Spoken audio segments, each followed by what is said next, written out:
एक श्रीमंत व्यापारी होता. कुणी म्हणतात तो काश्मीरी होता, कुणी म्हणतात तो बाहेरून आलेला होता. पण तो व्यापारी श्रीमंत होता आणि त्याला एक अतिशय हुशार मुलगा होता. पण दुर्दैव असे की व्यापाऱ्याला मुलापायी नकोसे झाले होते. मुलगा जुगार खेळायचा आणि हाती येईल ते फुंकून मोकळा व्हायचा. तू जुगार खेळू नकोस, त्यात तुझ्या कुटुंबाचा नाश होईल, असे घरच्यांनी आणि दारच्यांनी त्याला परोपरीने सांगून पाहिले. पण त्याने ते ऐकले नाही. तो जुगार खेळतच राहिला. एक एक वस्तू फुकीतच राहिला. बाप काळजीने झुरू लागला. आपण इतक्या कौशल्याने आणि कष्टाने चालवलेला धंदा या पोराच्या हातात गेला तर वाटोळे व्हायला अवकाश नाही, असे सारखे त्याच्या मनात यायचे. हे अरिष्ट कसे टाळावे? मग त्याने विचार केला की आपले धन पुरून टाकावे आणि सारे सोन्याने पुरून ठेवावे आणि आपल्याजवळ धन नाहीच असा बहाणा करावा, असे त्याने ठरवले. मग त्याने तळमजल्यावर खड्डे खणून त्यात सोन्याने इतर वस्तू पुरून ठेवल्या. सारे धन कुठेनी कसे पुरले आहे त्याची यादी त्याने तयार केली. ती यादी त्याने एका सोन्याच्या कड्यात घातली. मग ते कडे सुनेजवळ देऊन तो म्हणाला, हे जपून ठेव. ताईतासारखेच आहे हे. मी मेल्यावर तुझा नवरा भिकेला लागला तरच हे विकायला दे. आता म्हाताऱ्याला जरा बरे वाटले. मुलगा हवा तसे पैसे उधळणार नाही. आपण मेल्यावर त्याला धन मिळणार नाही. त्याला दरिद्र्याची दुःखे कळेल. त्यावेळी बायको त्याला कडे देईल. ते उघडले की त्याला बापाचे रहस्य कळेल. त्याला धन मिळेल आणि तो नीटपणाने वागेल, असा विचार म्हातारा करू लागला. काही दिवसांनी म्हातारा मेला. त्याच्या मरणाचे घरच्यांना राहोच, पण गावकऱ्यांनाही फार दुःख झाले. त्याच्याबद्दल लोकांना फार प्रेम आणि आदर वाटत असे. तेव्हा मुलाने बापाच्या नावाला आणि वैभवाला साजेसे त्याचे अंत्यविधी केले. 12वे केले, मासिक श्राद्धे केली, खूप खर्च केला. 6व्या महिन्याच्या श्राद्धेनंतर त्यांनी पाहिले की आता धन तर जवळ काहीच राहिलेले नाही. पोट भरायचीच पंचायत आलेली आहे. तेव्हा तो आपल्या आईकडे गेला आणि तुझ्याजवळ काही आहे का, असे त्याने विचारले. तिच्याजवळ म्हणण्यासारखे काही नव्हते. उलट तुझे जुगाराच्या व्यसनामुळेच त्यांचं मरण लवकर ओढवलं, असा ठपका मात्र तिने त्याला दिला. तेव्हा तो म्हणाला, खरंच आई, मी जुगार खेळलो नसतो तर बरं झालं असतं. मीच माझ्या बापाचा जीव घेतला. कुटुंब धुळीला मिळालं. बाबा रे, साप निघून गेल्यावर भुई थोपटण्यात काय अर्थ आहे? उठ, आळस टाकून काम कर. उद्योग केलास आणि काटकसर केलीस तर तुला बरे दिवस येतील. होय ग आई, मी आता जुगार सोडून देतो आणि मेहनत करून द्रव्य मिळवतो. पण तोवर माझ्या बायकोला तू माहेरी जाऊन राहा म्हणून तू सांग. माहेरी तिला खायला आणि प्यायला काही कमी पडणार नाही. मग तो बायकोकडे गेला आणि तिचा निरोप घेऊ लागला. तेव्हा तिने ते कडे त्याला दिले, पण त्याने ते घेतले नाही. बाबांनीही तुला दिले आहे, ते तू ठेव, असे म्हणून तिची माहेरी पाठवणी करून तो घराबाहेर पडला. त्याची आई त्याच घरात राहिली. सूत काढून ती पोट भरू लागली. इकडे हा तरुण व्यापारी दुसऱ्या गावी गेला आणि तिथे एका श्रीमंत व्यापाऱ्याकडे नोकरीला राहिला. प्रथम काम करणे त्याला जड गेले, पण मग मागून कामाची सवय झाली. व्यापाऱ्याचा त्याच्यावर विश्वास बसला. त्याने त्याला बढती दिली. तो तरुण आता पैसे शिल्लक टाकू लागला. पैसे साठवून आपल्या आईकडे पाठवण्याचा त्याचा बेत होता. एक दिवस त्याचा धनी त्याला म्हणाला, माझ्या मुलाचे लग्न मी एका श्रीमंत व्यापाऱ्याच्या मुलीशी ठरवले आहे. तू राहतोस त्या गावचाच तो आहे. तो व्यापारी म्हणजे याचा सासराच होता आणि नवरी याची मेहुणीच होती. पण त्याने आपल्याला ही गोष्ट माहीत आहे दाखवली नाही. काही दिवसांनी त्याचा धन्याचा मुलगा आणि दुसरे बरेच लोक लग्नासाठी नवरीच्या घरी गेले. हा तरुण पण त्या वऱ्हाड्यात होता. घरातून खूप धामधूम चालली होती. नोकर धावपळ करीत होते. घराबाहेर बक्षीस मागण्यासाठी खूप लोक गोळा झाले होते. संध्याकाळी मोठ्या थाटाची मेजवानी झाली. पंगत बसली, पण हा तरुण अगदी शेवटी बसला. आपल्या श्रीमंत नातेवाईकांनी आपल्याला ओळखू नये, पण बायको मात्र दिसावी अशी त्याची इच्छा होती. जेवताना त्याची बायकोच वाढणे करणे पाहत होती. साऱ्यांना पक्वाने वाढली, तीही रुपयाच्या थाळीत. याच्या पुढे मात्र पितळेची वाटी होती. तिच्यात फक्त भात भाजीच होती. शेवटी हा अपमान सहन न होऊन तो ताट घेऊन उठला आणि जवळच्या खोलीत ताट पुढ्यात ठेवून रडत पडू राहिला. पाहुणे परतले. त्याची बायको अंगणात गेली. एका माणसाला तिने बोलावले आणि एका मोठ्या थाळीत भरपूर पक्वाने घालून ती थाळी त्या नोकराच्या डोक्यावर देऊन बरोबर दिवा घेऊन ती घराबाहेर पडली. तिच्या नवऱ्याने ते पाहिले आणि तोही तिला न कळवता गुपचूप तिच्या मागे जाऊ लागला. वाटेत त्या नोकराला ठेच लागून तो पडला. पक्वाने खाली सांडली. ती बाई फार रागवली. तिने त्याला घरी परत पाठवले आणि दुसरा थाळा भरून आणूया असे सांगितले. ती दोघे घरी परतली. तिचा नवरा त्यांची वाट बघत तिथेच उभा राहिला. आपली बायको ही पक्वाने कुणाला देते आहे हे कुतूहल त्याला वाटत होते. मग त्याची बायको दिवा हातात धरून आली आणि पाठीमागून तो नोकर थाळी घेऊन आला. हा पण त्यांच्या मागोमाग चालू लागला. मग ती दोघे एका श्रीमंत व्यापाऱ्याच्या घरापाशी आली. त्या बाईने तो थाळा घेतला आणि नोकराला दार ठोठवायला सांगितले. आतला व्यापारी चवताळून बाहेर आला. भलत्या वेळी मला का उठवलेस असे म्हणून त्याने त्या बाईला काठीने मारले. काठीच्या फटकाराने तिचे कडे तुटले. ते कडे तिच्या सासऱ्याने दिलेले होते. रागू नका हो, तो केव्हाही येईल म्हणून म्हणत होते. पाहुणे गेल्यावर तुमच्यासाठी पक्वाने घेऊन निघाले तर नोकर पडल्याने सारी पक्वाने सांडली. मग परत घरी गेल्याने मुद्दाम तुम्हाला हे घेऊन आले असे ती म्हणाली. तेव्हा त्याचा राग जरा ओसरला. घाईघाईने कड्याचे तुकडे गोळा करून ती आत गेली. तिचा नवरा बाहेरच दारात बसून फटीतून बघत होता. ती दोघेजण मजेत गप्पा गोष्टी करीत पक्वानांवर ताव मारित होती. तिचे कडे तुटले याचे त्या व्यापाऱ्याला वाईट वाटले. ते कडे मला दे, मी नीट करून देतो. तिने ते तुकडे त्याला दिले. त्याने ते बारकाईने पाहिले. त्यात त्याला तिच्या सासऱ्याने केलेली यादी आढळली. त्याने ती वाचली आणि त्याच्या चेहऱ्यावर आश्चर्य उमटले. तो म्हणाला, तुझा नवरा हातभागी खराच, सारखा जुगार जुगार. किती मूर्ख, तरी त्याच्या बापाची कल्पना मात्र मोठी नामी. तुम्हाला कसं कळलं? काय ती कल्पना? का बरं? हा बघ की कागद, यात सारं लिहिलं आहे. तुझा सासरा पहिल्याने फार श्रीमंत होता, पण मागून त्याच्याजवळ काही राहिले नाही असा आमचा समज. पण त्याने सारं धन गुप्तपणानं पुरून ठेवलं. मुलाने जुगारात ते उडवून टाकू नये म्हणूनच त्यानं तसं केलं. त्याने घराच्या तळमजल्यावर सारं धन पुरून ठेवलं आहे. या यादीतच कुठं कुठं काय काय पुरलं याची यादी आहे. तुझा सासरा शहाणा खराच. दारिद्र्य अनुभवल्यावर परत धन मिळालं तर आपला मुलगा शहाणा होईल असं त्याला वाटलं. तरीच मामंजीने हे कडे मला दिलं आणि दारिद्र्य आलं की त्यांना द्यायला सांगितले.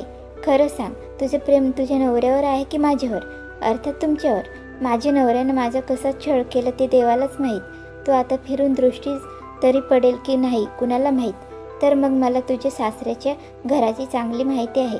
मी ते सारं धन आणीन आणि या घरात ठेवीन. खरंच आणा, इथं आपण दोघे राहू आणि सारं भोगू, ती म्हणाली. बाहेर नवरा सारे ऐकत होता. बापाच्या धनाची गोष्ट ऐकून त्याला आनंद झाला आणि बायकोची बेईमानी पाहून फार दुःख झाले. हसावे की रडावे तेच त्याला कळेना. तो तसाच उठला आणि धावत पळत आईकडे गेला. मुलाला पाहून तिला आनंद झाला. त्यांनी आपल्या बापाच्या धनाची हकीकत तिला सांगितली. आई, धन कुठे आहे याचा सुगावा लोकांना लागलेला आहे. आपण ताबडतोब उकरून काढून ते हलवलं पाहिजे. मध्यरात्रीपर्यंत ते सारे द्रव्य त्याने मिळवले. सोने, नाणे, रुपे, रत्ने, केवढा प्रचंड ढीग झाला. मग त्याने त्या खड्ड्यात दगड भरून ते बुजवले आणि दुसऱ्याच ठिकाणी बापाचे धन पुरून ठेवले. दुसऱ्या दिवशी सकाळी बापाच्या वेळी तसा उत्तम पोशाख त्याने केला. आई नेहमीप्रमाणे दारात बसून सूत कातीत होती. त्याने आता त्या व्यापाऱ्याची नोकरी सोडून दिली आणि घरी राहून उद्योग करू लागला. याच्या बापाच्या धनाचा सुगावा लागलेला व्यापारी वेश बदलून 8 दिवसांनी राजाकडे गेला. मी हिऱ्यांचे व्यापारी आहे, दूर देशाहून आलो आहे असे त्याने राजाला सांगितले. त्याने राजाला हिऱ्यांची भेट दिली. मग तो व्यापारी राजाला म्हणाला, मला इथं राहायला जागा हवी आहे, गावातच असलेली बरी. राजाने वजीराला त्याला हवी तशी जागा पाहायला सांगितली. जागा शोधता शोधता तो व्यापारी आणि वजीर मेलेल्या व्यापाऱ्याच्या घरापाशी आले. वजीर म्हणाला, इथे एक मोठा व्यापारी राहत होता, तो मेला. आता त्याची बायको इथे राहते. तिला हा भाड्याने द्यायचा आहे का विकायचे आहे असं विचारूया. ती नाही म्हणणार नाही. त्यांनी दार ठोठावले. तेव्हा तरुण व्यापारी बाहेर आला. या गृहस्थांना हे घर भाड्याने घ्यायचे आहे, या आत या. तो म्हणाला, भाडे किती घेणार? महिना 2000 रुपये. ठीक आहे, देऊ. तो लबाड व्यापारी म्हणाला, 2000 रुपये मी या जागेला? वजीर म्हणाला, अहो दमडी देऊ नका, घ्या जागा ताब्यात. 2000 रुपये म्हणजे भलतंच झालं. पण त्या व्यापाऱ्याला ती संपत्ती मिळणार होती. तिच्यापुढे 2000 रुपये काय होते? 2000च ना, देईन की, तो म्हणाला. सौदा ठरला. व्यापाराने पैसे मोजून दिले. मग तो विधवा बाई तिचा मुलगा घर खाली करून दुसरीकडे राहायला गेली. त्या भाडेकरू व्यापाऱ्याने त्या कड्यातली यादी बाहेर काढली आणि ठिकठिकाणी सगळीकडे नुसते दगड भरले होते.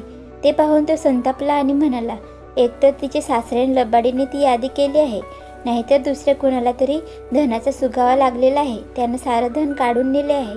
आग लागो या घराला, आग लागो मला, तुला साऱ्यांना. या घरातले लोक नरकात जावत. मी फसलो, धुळीला मिळालो.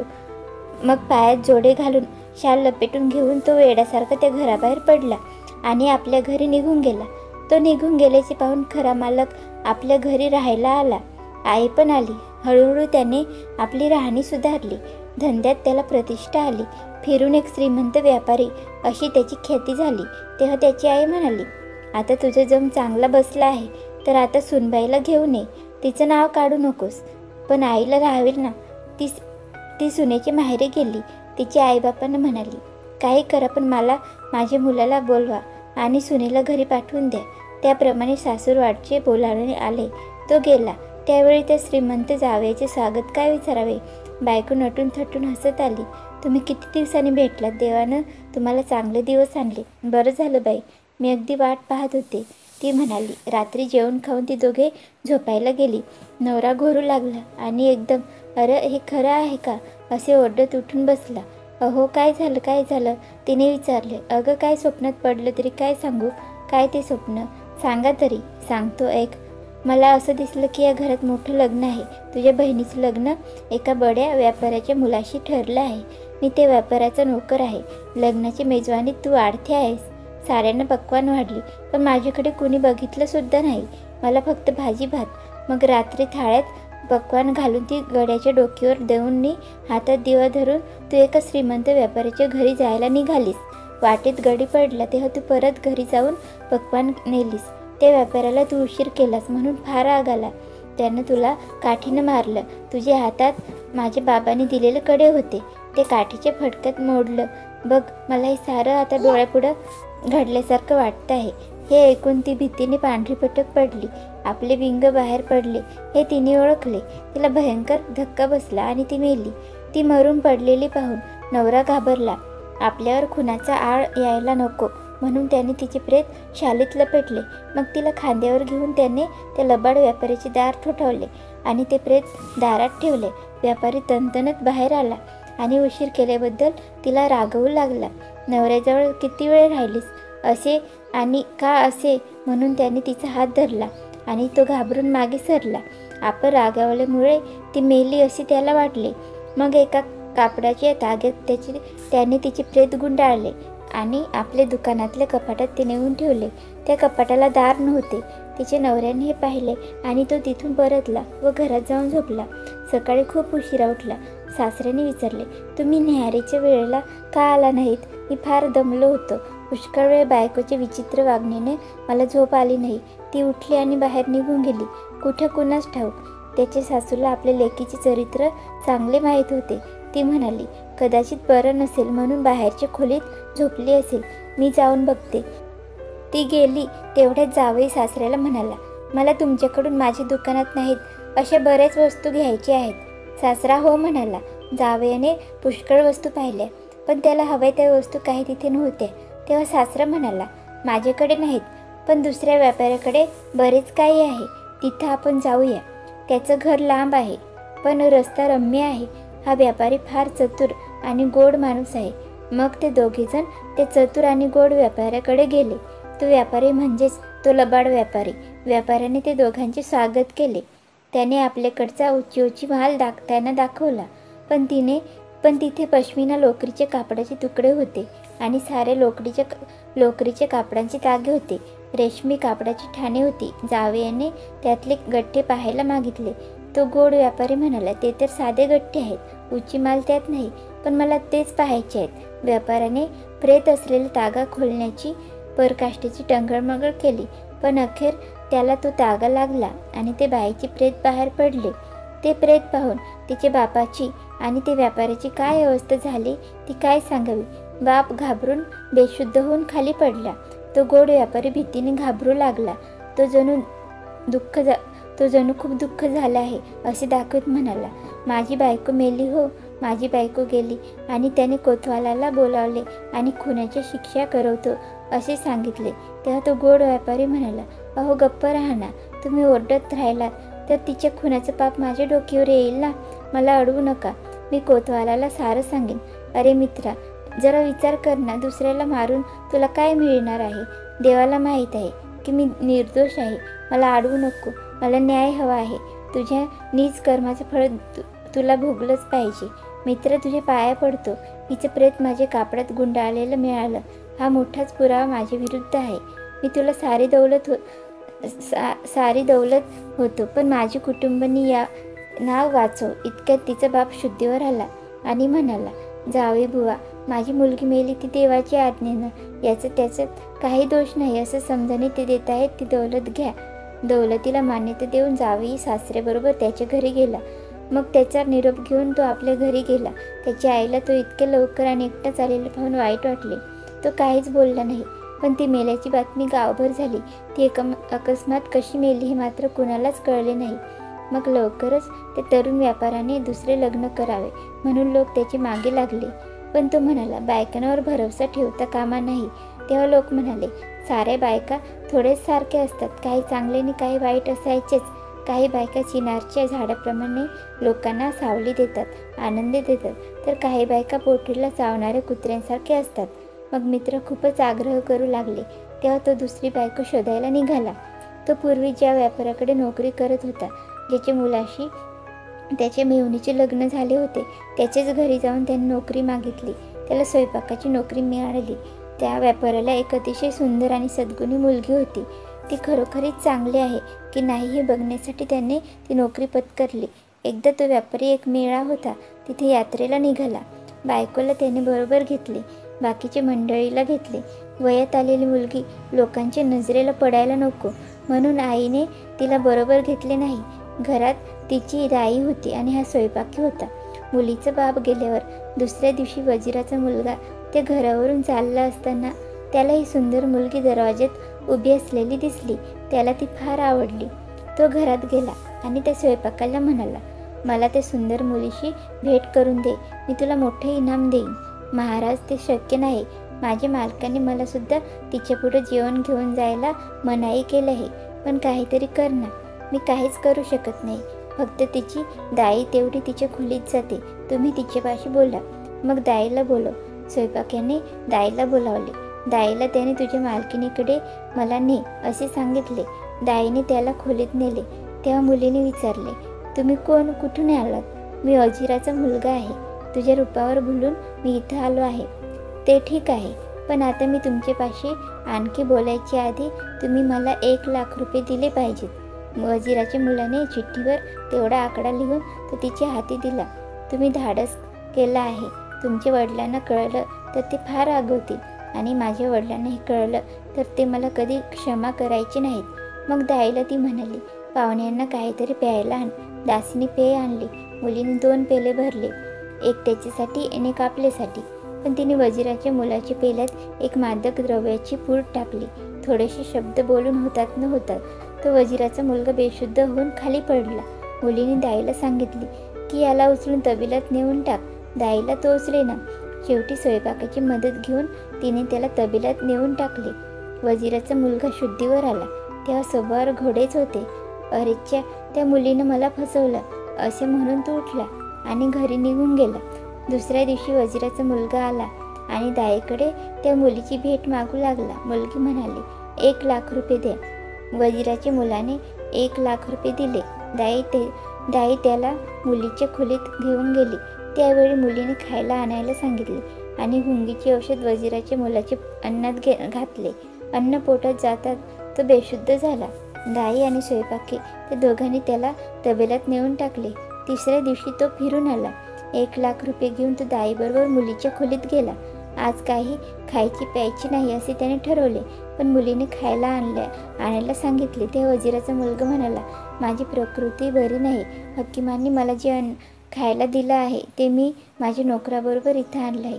तुम्ही पण माझ्याबरोबर खा. छे, पाहुण्यांना यजमानाच्या घरी आपलं अन्न खायचं असं कुठं झालंय? हो ना करताना वजिराच्या मुलाने आणलेला पदार्थ त्याच्याच थाळीत त्याच्या नोकराने गरम करावा असे ठरले. चपळाईने दाईने त्या थाळीत गुंगीचे औषध टाकले. नोकराने पदार्थ गरम केला. दाईने मुलीची थाळी गरम केली. पदार्थ खाल्ल्यावर वजिराचा मुलगा फिरून बेशुद्ध पडला आणि दाई व स्वयंपाकी यांनी त्याला तबेल्यात नेऊन टाकले. तो शुद्धीवर आला तेव्हा मुलीने आपल्याला 3 लाख रुपये घेऊन फसवलेले पाहून त्याने पुन्हा तिच्याकडे जायचे नाही असा निश्चय केला. मात्र त्या मुलीचे चातुर्य, तिचे चारित्र्य पाहून स्वयंपाक्याने तिच्याशीच लग्न करायचे ठरवले. थोड्याच दिवसांनी व्यापारी आणि त्याची मंडळी घरी परतली. तेव्हा स्वयंपाकी म्हणाला, माझा पगार द्या, मी आता जातो. माझी आई आहे, तिला भेटायचे आहे. व्यापाऱ्याला त्याने जाऊ नये वाटत होते. नाईलाजाने त्याने त्याचा पगार चुकता केला. स्वयंपाकी तिथून निघाला.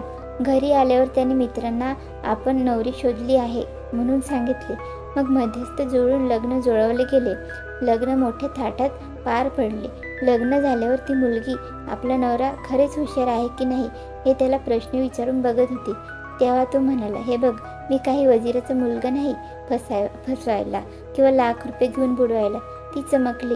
आपल्या बापाच्या घरी स्वयंपाकी म्हणून राहिलेला नोकर हाच असला पाहिजे. याला तर आपली सारी रहस्य माहीत झाले आहेत हे तिला कळले. ती चिडली आणि दुसऱ्या खोलीत झोपायला निघून गेली. त्या दोघं नवऱ्या बायकोत बरेच दिवस अबोला होता. शेवटी ती एक दिवस माहेरी निघून गेली. पुष्कळ वर्षे गेली. नवऱ्याने तिची वास्तुपुरस्त देखील केली नाही. ती बापाकडे झुरत राहिली. ते मला विचारत नाहीत काय, आता त्यांना माझं पाणीच दाखवते असे ती टाकलेली बायको म्हणाली. मग ती बापाला म्हणाली, काही दिवस मला प्रवासाला जायची परवानगी द्या. मग पुरुषाचा पोशाख करून आपण एका व्यापाऱ्याचा मुलगा आहोत असे नाटक करून ती घोड्यावर बसून घराबाहेर पडली. फिरत फिरत ती नवऱ्याच्या देशात आली आणि थेट राजाकडे गेली. ते नवे देखणे व्यापाऱ्याने राजाला सुंदर रत्नांचा नजराणा दिला. त्या व्यापाऱ्याचे बोलणे चालले पाहून राजा खुश झाला. तो तरुण नेहमी दरबारात जाऊ लागला. सर्वत्र त्याची कीर्ती गेली. राजाला त्याचा घोडा फार आवडला. राजा म्हणाला, हा घोडा मला देईन, पण घोड्याची किंमत 4 लाख रुपये आहे. छे, एवढे पैसे देऊन घोडा घ्यायची मला जरूर नाही. घोडा मात्र फारच सुरेख आहे. पुढे ते व्यापाऱ्याची आणि पूर्वीच्या जुगारी व्यापाऱ्याची मैत्री जमली. दोघांना एकमेकांशिवाय करमेना. पुढे पाहुणा व्यापारी आपल्या घरी जायला निघाला. तेव्हा मित्र म्हणाला, तुझी खून म्हणून मला काहीतरी दे. काय देऊ? तुझा घोडा दे. देतो, पण घोड्याची किंमत 4 लाख रुपये आहे. ती दे. तेवढी नाही देणार. मग 3 लाख दे. 3 लाख नाही. मग 2 लाख. नाही. बरे 1 लाख तर देशील? देईन. 1 लाख देईन. थांब, मला 1 लाख नको. मित्राकडून कोण पैसे घेतो?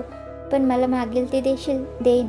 मला तुझे 2 मुक्के घेऊ देतो, पण ते कुणाला कळतं कामा नाही. पाहुण्या व्यापाऱ्याने त्याच्या दोन्ही गालांचे कडकडून मुक्के घेतले. तो अक्षरशः चावला, एवढा की त्याच्या गालावर कायमचे पण उठले. याप्रमाणे नवऱ्याला घोडा देऊन ती माहेरी आली. इकडे नवऱ्याचे मित्र, तू आता बायकोला आण म्हणून पाठीमागे लागले. तेव्हा तो त्या सुंदर घोड्यावर बसून निघाला आणि सासूरवाडीला आला. त्याची बायकोने चांगले स्वागत केले, पण तो रोज सकाळी स्वतःच घोड्याला खरारा करायचा, खाऊपिऊ घालायचा. तेव्हा बायकोने विचारले, हे काम तुम्ही स्वतः का करतात? तो म्हणाला, या घोड्याचं मूल 4 लाखांचे आहे. छे, एवढं असणं शक्यच नाही. असेल फक्त 2 मुक्के. अहो, उगीच शहाणपणाचा टेंबा मिरू नका. तुमच्या दोन्ही गालांवर हे व्रण कसले आहेत? तो ओशाळल्याने म्हणाला, मी उगीच तुला छेडलं, मला क्षमा कर. आपल्या घरी चल. तिने कबूल केले. ती त्याच्याबरोबर सासरी गेली. मग दोघेजण सुखाने संसार करू लागले. तुम्हाला ही कथा कशी वाटली ते कमेंट करून सांगा आणि अशाच नवीन नवीन गोष्टी ऐकण्यासाठी चॅनलला सबस्क्राईब करा. धन्यवाद.